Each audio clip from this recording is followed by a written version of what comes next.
나누십시다. 저는 요즘 고민거리가 늘어가요. 왜 그런지 갈수록 섭섭한 사람들도 많이 생기고 미운 사람도 생기고 심지어는 연락처까지 지워버린 일도 일어나고 그래요. 목회자 그러면 안 되는데 분명히 예수님께서 내 이웃을 내 몸과 같이 사랑하라, 심지어는 원수까지도 사랑하라고 하셨는데 그것도 곰곰이 생각해보면 큰일도 아니고 조그만 일로 서운하고 미워하고 심지어는 연락처까지 지워버리는 참 옹졸한 목회자가 되어가고 있으니 이건 저에게 분명 영적 침체기이거나 기도해야 할 제목이라고 생각합니다. 그런데 다행히도 저만 그런 줄 알았는데 대부분의 사람들이 또 목회자들도 저처럼 그렇게 살아가고 있다는 거예요. 혹시나 여러분 가운데 나도 누군가가 섭섭하고 미워지고 연락까지 끊어버린 그런 분 계시면 한번 손 들어봐요.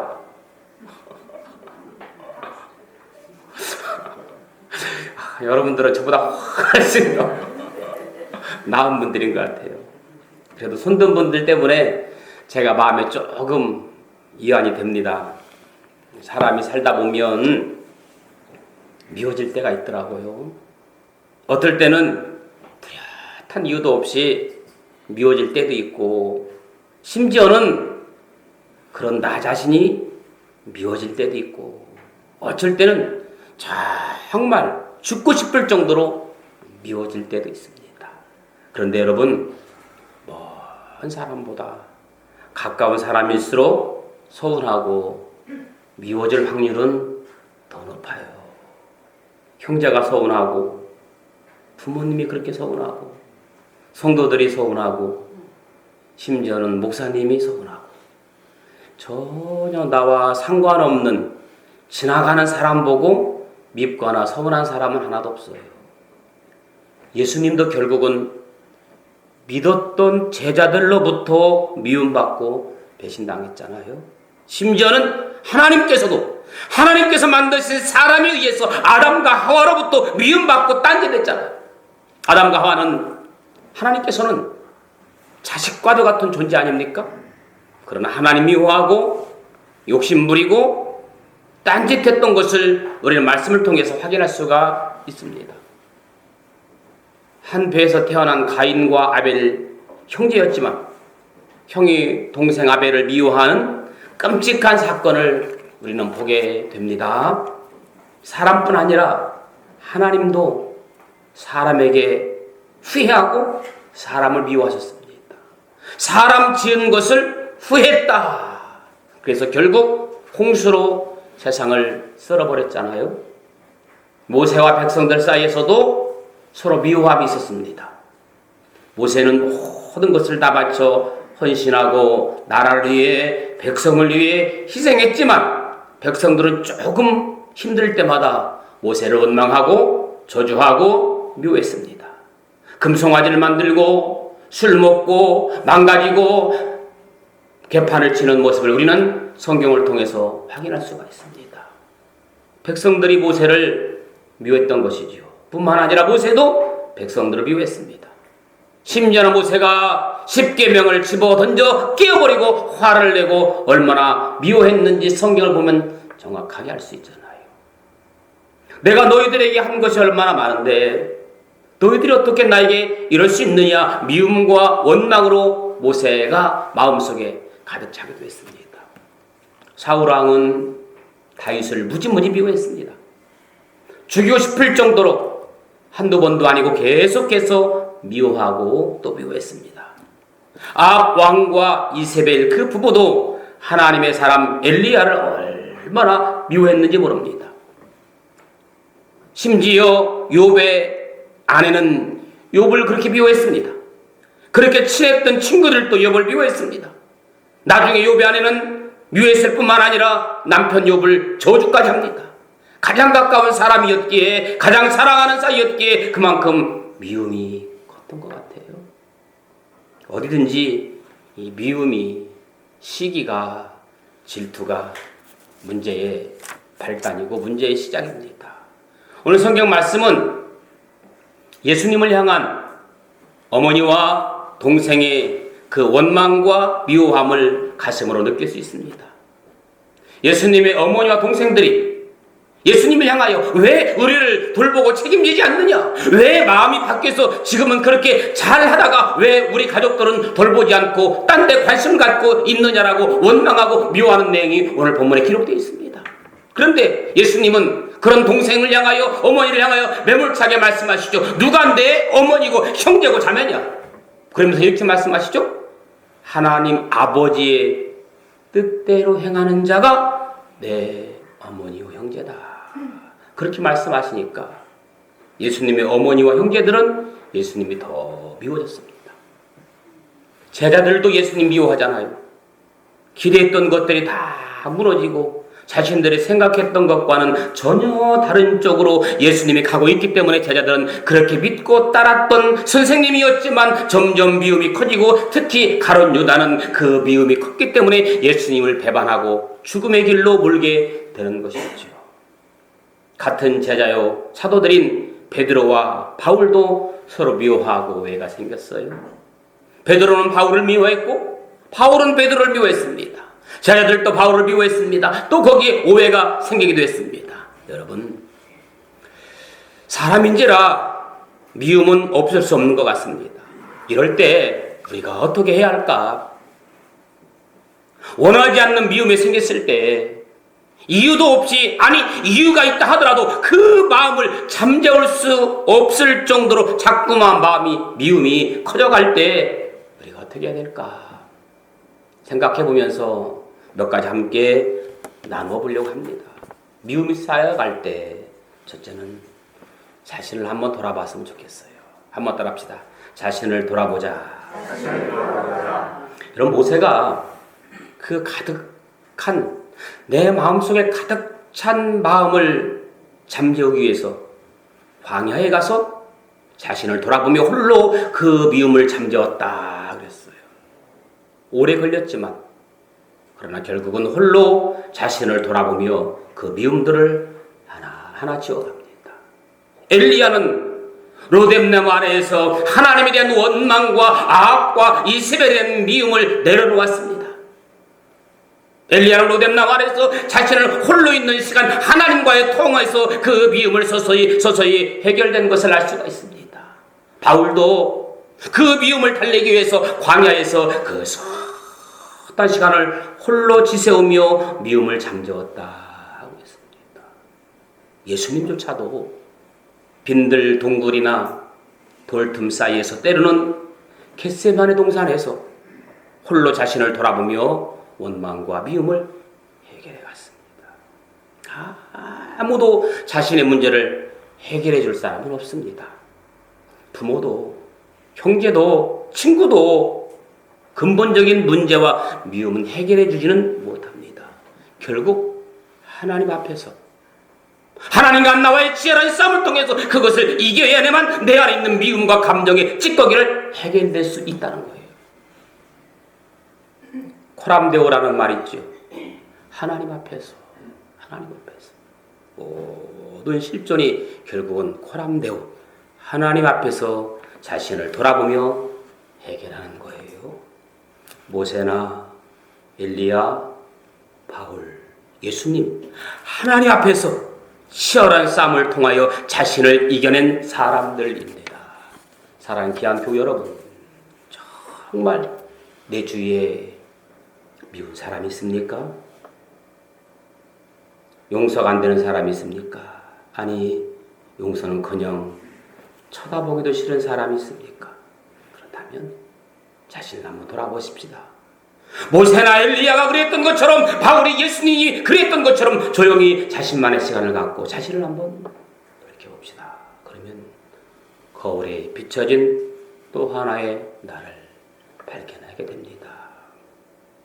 두 번째는 사람이 미워질 때 한번 따라합시다. 상대방이 되어보라. 한마디로 말하면 입장을 바꿔 생각해보자, 그 말이죠. 여러분, 입장 바꿔 생각해보면 웬만한 것들은 모두가 다 이해가 되어지고 자연히 해결이 되어지더라고요. 부모가 되어보고, 자식의 입장이 되어보고, 아픈 사람이 되어보고, 실패한 사람이 되어보고, 서로가 되어보라는 겁니다. 유명한 헨리 나우어의 대표적인 작품 상처 입은 치유라는 책이 있습니다. 거기에 보면 그런 이야기를 하고 있어요. 가장 훌륭한 치유자는 그 상처를 입어본 사람이다. 그 상처를 입어왔기 때문에 그 상처 입은 사람을 누구보다 잘 이해하고 돌보고 치유할 수 있다. 그런 내용입니다. 가해자가 피해자가 되어보고, 또 피해자가 가해자가 되어보기도 하고, 부모가 자녀가 되어보고 자녀가 부모가 되어보는 겁니다. 역할을 바꿔보는 거예요. 때린 사람은 맞은 사람, 맞은 사람은 때린 사람 역할을 바꿔보는 것, 서로 체험해보는 것, 이것이 바로 미움을 회복하는 비결 아닌가 생각이 되어집니다. 이 시간 나를 한번 내려놓고 역할을 바꿔보고, 기왕이면 내가 제일 미워하는 사람으로 한번 바꿔보십시오. 미워하는 사람이 없으면 다행이고요. 그러면 틀림없이 미움은 사라질 겁니다. 사람이 미워질 때 세 번째 한번 따라합시다. 주님만 바라보자. 내가 이러면 조그만 문제가 있는데요, 더 좋은 큰 것이 있으면 이것은 잊어버리는 거예요. 묻히는 거예요. 내가 정말 주님만 바라보면 이런 것들은, 그냥 하찮은 것들은, 세상 것들은 다 그냥 묻어가는 거예요. 제가 초등학교 때 철봉이를 걸어가다가 떨어져 본 적이 있어요. 철봉이는 걸어가는 게 아니라 뭐 하는 거, 매달리는 거잖아요. 그 당시에는 이게 놀이기구가 없어가지고 우리 어렸을 때 거의 철봉이를 이렇게 딱 팔벌 해서 걸어가 본 적이 있습니다. 뭐 잘났다고 한번 여러분들 경험해 봤을 거 아니에요? 그런데 철봉 위에 걸어갈 때는 뭘 보고 가야 돼요? 앞을 보고 가야 되잖아요. 그런데 제가 앞을 보러 걸어다가 잠깐 딴 곳을 바라보았다가 떨어진 적이 있어요. 뭐 다치고 코피나고 무릎 깨지고 온몸이 상한 것이 없죠. 여러분, 인생길 가다가 이 생각 저 생각 여기 두리번거리다가 길 잃고 방황하고 실패하고 깨지고, 그것이 바로 우리 인생사입니다. 철봉이를 걸어가도 안 되겠지만 설령 철봉이를 걸어갈 때는 더 앞을 보고 가야 되겠죠. 조심해서. 여러분, 사람 때문에 생긴 미움, 사람 때문에 해결되기 힘들더라고요. 다른 방법 찾아야 되겠다. 그 사람과 오해를 풀고 그거 잘 안 돼요. 성경은 오직 주님만 바라보라. 주님 바라볼 때 모든 것이 회복될 수 있다라고 말하고 있어요. 오직 주님 바라볼 때 우리 교회가 사람들이 모이님이 아니라 주님 안에서 모이는 그런 은혜가 있기를 축복합니다. 아멘. 혹시 그런 분은 없겠지만 아직까지 사람 보고 우리 신정교회 오신 분이 있다면 이제 그 초점을 바꿔야 돼요. 물론 처음에는 사람 보고 왔지만 점점점 시간이 바뀌면서 방향이, 인간적인 문제로 우리 교회에 오신 분들은 이제는 그 목적을 바꿔서 오직 주님 바라보고 주님 때문에 나가는 그러한 성도가 될 수 있기를 축복합니다. 히브리서 12장 2절에 사도 바울은 이렇게 말합니다. 예수를 바라보라. 할렐루야. 누구를 바라보라? 예수를 바라보라. 사람 바라보라고 하지 않았어요. 사람 바라보면 실망해요. 사람 바라보면 오래가지 못해요. 처음에 사람 때문에 나왔지만 시간이 지나면서 사도 바울의 고백처럼 예수님 바라보고 나갈 수 있기를 축복합니다. 오늘 우리 나오신 여러분들은 예수님 바라보고 나온 줄로 믿습니다. 믿음의 주여 온전케 하시는 예수를 바라보라. 이 고백, 많은 믿음의 선배들의 한결같은 고백이고 우리들의 고백이 할 줄로 믿습니다. 교회는 결국 인간적인 관계가 되어서는 안 돼요. 오직 주님이 교회이기 때문에, 주님만이 우리 교회되게 하시기 때문에 여러분, 주님이 우리의 주인인 줄로 믿습니다. 그러므로 그 믿음으로 나아갈 때만이 여러분들에게 믿음에 든든히 서가게 하는 우리 믿음의 반석이 될 줄로 믿습니다. 사람이 미워질 때 따라합시다. 감사를 회복하라. 옛날에 처절하게 실패했을 때, 죽음을 경험하고 가장 어렵고 힘들었을 때를 생각하고, 그때 나를 도와주셨던 분들을 생각하고 하나님께 감사하고 이 자리에 있음을 감사하는 신앙, 그것이 바로 내 안에 있는 미움과 원망을 밀어내는 좋은 방법이라고 성경은 그렇게 우리에게 가르쳐주고 있습니다.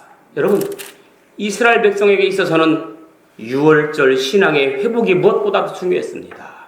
출애굽과 광야 생활을 생각하면서 감사하고 또 감사했던 거예요. 힘들 때마다, 곁길로 갈 때마다, 실패할 때마다 결국은 유월절 신앙의 회복을 통하여, 감사의 회복을 통하여 다시 하나님 앞에 돌아오게 되는 거예요. 사사기는 13번에 걸쳐서 돌아오라, 하나님께 돌아오라고 계속해서 하나님께 돌아오는 방법을 가르쳐주고 있습니다. 여러분, 하나님께 돌아오는 방법이 뭡니까? 바울은 질병으로 몸이 힘들고 마음이 고달프고 많은 환난과 고난을 당할 때도 그때마다 바울은 다메섹 도상에서 길바닥에 쓰러있는 자신을 끌어안고 일으켜주시는 그 주님을 감사하며 하나님의 사도로 선택해 주시고 사명을 주신 주님께 감사하고 또 감사했다, 그렇게 고백합니다. 베드로는 결국 거꾸로 십자가에 매달려 죽으면서까지 자신이 예수님을 3번씩이나 부인하고 도망친 그 종일놈이라고 이런 인간일지라도 그 자신을 예수님께서 끝까지 포기하지 않고 기다려주신 그 주님 생각하면서 죽어가면서도 감사하고 또 감사했다 그랬어요. 감사는 인생의 회복제입니다. 새로운 삶을 시작하는 출발 신호이기도 합니다. 그래서 우리는 감사하고 또 감사해야 돼요. 우리 입술은 감사가 울려 퍼지고 할렐루야. 아멘. 우리의 마음속에 감사가 가득 차고 아멘. 할렐루야 넘칠 때 우리 인생이 새롭게 시작될 줄로 믿습니다. 그냥 입만 열면 불평과 불만이 쏟아나와서는 믿음이 성장할 수가 없어요. 입만 열면 감사가, 입만 열면 기쁨이, 입만 열면 기쁨이 삶의 활력이 넘칠 수 있기를 주님의 이름으로 간절히 축복합니다. 아멘. 마지막 사람이 이어질 때 따라합시다. 중보자가 되라. 중보자. 이 역할은 결코 쉽지 않지만 우리 인생의 최고의 삶의 목표가 되어야 돼요. 보세요. 모세와 백성들이 서로 미워하고 갈등하고 있을 때 그 중보 역할을 누가 했어요? 모세의 장인 이드로가 더 많은 장로와 중간 지도자를 세워내기로 말씀하잖아요. 그래서 모세와 백성들이 직접 부딪히는 그런 것들을 완화시키고 중간에 24장로들과 많은 지도자를 세워내어서 부딪히는 크고 작은 일들을 지혜롭게 막아내고 함께 광야를 통과할 수 있는 그런 지혜의 중보자, 그 역할을 이드로 장로님은 중보자 역할을 감당했던 거예요. 어디든지 중보 역할이 참 중요합니다. 하나님과 나 사이에 가로막혔던 것을 예수 그리스도께서 중보자였던 것처럼 사울 왕이 다윗을 그렇게 미워했을 때 그 중간에 중보자 역할을 했던 요나단처럼 결코 쉽지 않죠.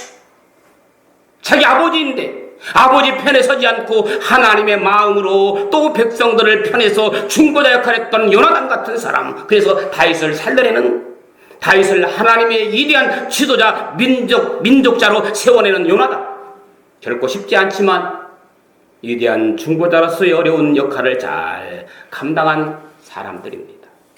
바울과 베드로가 서로 미워하고 갈등하고 있을 때 그 중보 역할을 바나바가 감당했던 것처럼 바나바는 그런 역할을 통해서 결국 하나님의 선교에 진보하도록, 주님의 교회가 부흥하도록 그 중보 역할을 얼마나 멋지게 감당했던 사람인지 아시잖아요.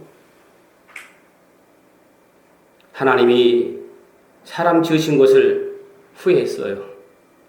하나님이 사람 지으신 것을 후회하고 하나님과 사람과의 관계가 최악으로 치닫았을 때에, 그래서 홍수로 사람들을 멸망할 수밖에 없는 그런 상황 속에서 노아는 무지개 다리 역할을 했던 거예요. 작은 희망과 생명의 불씨를 살려내는 역할을 노아가 감당했던 거잖아요. 하나님과 우리 사람들이 결코 하나 될 수 없고 화해할 수 없는 너무나 멀리 떨어져 버린 그러한 그 터울을 해결해 주시기 위해서 중보자 예수님이 오셨잖아요. 하나님과 사람들 사이에 우리 예수님께서는 친히 당신께서 십자가의 다리를 놓아준 분이에요. 중보자가 되신 분이에요. 그래서 우리는 예수님을 영원한 중보자라고 고백하는 거예요. 말씀을 정리할게요.